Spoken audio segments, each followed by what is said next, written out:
You are a creep. Send this to someone who is a creep. That's creepy. Well, clearly something's creeping around. បញ្យលអត្ថន័យពាក្យអង់គ្លេស creep និង creepy ជាភាសាខ្មែរខ្ញុំសូមចាប់ផ្ដើមបញ្យលទាក់ទងទៅនឹងពាក្យ creep មកណាពាក្យមួយនេះមានត្រែងពាក្យកិរិយាសព្ទហើយយើងប្រើវាសំដៅទៅលើសកម្មភាពឬក៏ការធ្វើចលនាបែបយឺតឬក៏ដោយប្រយ័ត្នប្រយែងក្នុងលក្ខណៈយឺតខ្លាំងជាពិសេសគឺដើម្បីកុំឲ្យគេចាប់អារម្មណ៍ឬក៏ដើម្បីកុំឲ្យរំខានអ្វីមួយឧទាហរណ៍ She crept into the room so she wouldn't wake the baby មានន័យថានាងបានលបឬធ្វើចលនាយឺតចូលទៅក្នុងបន្ទប់ដើម្បីកុំធ្វើឲ្យកូនងាឬកូនងាត់ភ្ញាក់បើតើតងទៅនឹងពេលវេលាតម្លៃឬក៏ដំណើរការនៃអ្វីមួយយើងប្រើវាដើម្បីសំដៅទៅលើការធ្វើចលនានៃរឿងទាំងនោះបែបយឺតឬក៏បែបបន្តិចម្ដងដល់ថ្នាក់យើងអាចចាប់អារម្មណ៍ពីវាន័យថាសុកម្ដងនេះបាទសុកខ្ពស់ប៉ុណ្ណឹងបាទឧទាហរណ៍ The deadline crept up on us faster than expected មានន័យថាការបរិច្ឆេទឬក៏ពេលកំណត់ជាក់មួយនឹងវាបានមកដល់បន្តិចម្ដងក្នុងខណៈយឺតប៉ុន្តែភ្លេចមកដល់បាទទាំងដែលយើងវាលឿនជាងការដែលយើងបានរំពឹងទុកយើងក៏អាចប្រើកិរិយាសព្ទមួយនេះដើម្បីសំដៅទៅលើការធ្វើចលនាឬធ្វើសកម្មភាពអ្វីមួយបែបគួរឲ្យចម្លែកខុសពីធម្មតាវាអាចជាការសន្លឹងមើលណាម្នាក់ឬក៏ការលបឬក៏ការឈរនៅកន្លែងណាមួយបែបគួរខ្លាចដោយសម្លឹងមើលគេអញ្ចឹងអាចជាការសម្លឹងមើលកូនក្មេងឬក៏សម្លឹងមើលមនុស្សស្រីដោយអត់ដាក់ភ្នែកអីអញ្ចឹងឬក៏ឈរក្បែរដើមឈើដើម្បីអញ្ចឹងគួរខ្លាចសកម្មភាពហ្នឹងគឺជាការ creep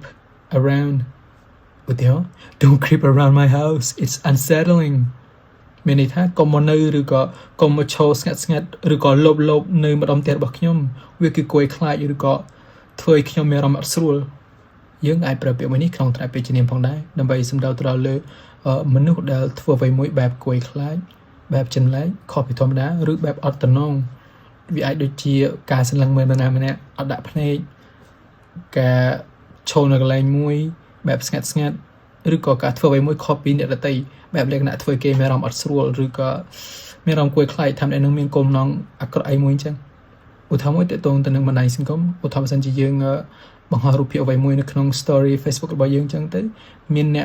កដែលតែងចូលមើលរបស់យើងរហូតប៉ុន្តែអត់ដែលចុចដាក់របេះដូងឬក៏អត់ដែល comment ឬក៏អ្នកនឹងអត់ដែលមានប្រតិកម្មឬក៏ធ្វើអ្វីមួយទាក់ទងនឹងរូបភាពឬក៏ការបង្ហោះរបស់យើងឯងទៅម្នាក់នឹងយើងអាចចាត់ទុកថាគឺជា creep បានដោយសារគេធ្វើមួយបែបលក្ខណៈអត់តំណងឬក៏ធ្វើយើងមានអារម្មណ៍អត់ស្រួលប៉ុន្តែយើងអាចចាត់ទុកគេថាជា stalker មានន័យថាអ្នកដែលតាមដានយើងអីចឹងតែវាអាស្រ័យទៅលើអារម្មណ៍របស់យើងទៅលើម្នាក់នឹងបើសិនជាគេធ្វើយើងមានអារម្មណ៍អត់ស្រួលមានន័យថានេះគឺជា creep ឧទាហរណ៍ That guy keeps staring at those girls what a creep មានន័យថាមនុស្សប្រុសម្នាក់នឹងមើលមនុស្សស្រីទាំងនោះអត់ឈប់ហ្មងឬអត់ដាក់ហ្មងគាត់ជាមនុស្សដែលគួរខ្លាចឬក៏គួរចម្លែកហ្មងចំណែកឯពាក្យ creepy វិញវាមានថ្នាក់ពាក្យជាគុណនាមហើយបើសិនជាយើងនិយាយថារឿងអ្វីមួយឬក៏កំណត់អ្វីមួយគឺ creepy នោះមានន័យថាកំណត់នោះឬក៏រឿងនោះគឺគួរខ្លាចឧទាហរណ៍ This horror movie is creepy but I love it មានន័យថារឿងបែបរន្ធត់ហ្នឹងគឺគួរខ្លាចប៉ុន្តែខ្ញុំចូលចិត្តវាយើងក៏អាចប្រើពាក្យ creepy មួយនេះដើម្បីសំដៅលើអិរិយាបថអាកប្បកិរិយាឬក៏របៀបណាមួយធ្វើឲ្យមនុស្សម្នាក់ទៀតមានអារម្មណ៍អត់ស្រួលឬក៏មានអារម្មណ៍ថាចម្លែកឬគួរខ្លាចឧទាហរណ៍ He kept following me it was super creepy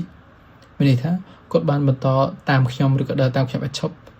វាគឺគួរខ្លាចខ្លាំងឬក៏ធ្វើឲ្យខ្ញុំមានអារម្មណ៍អត់ស្រួលខ្លាំង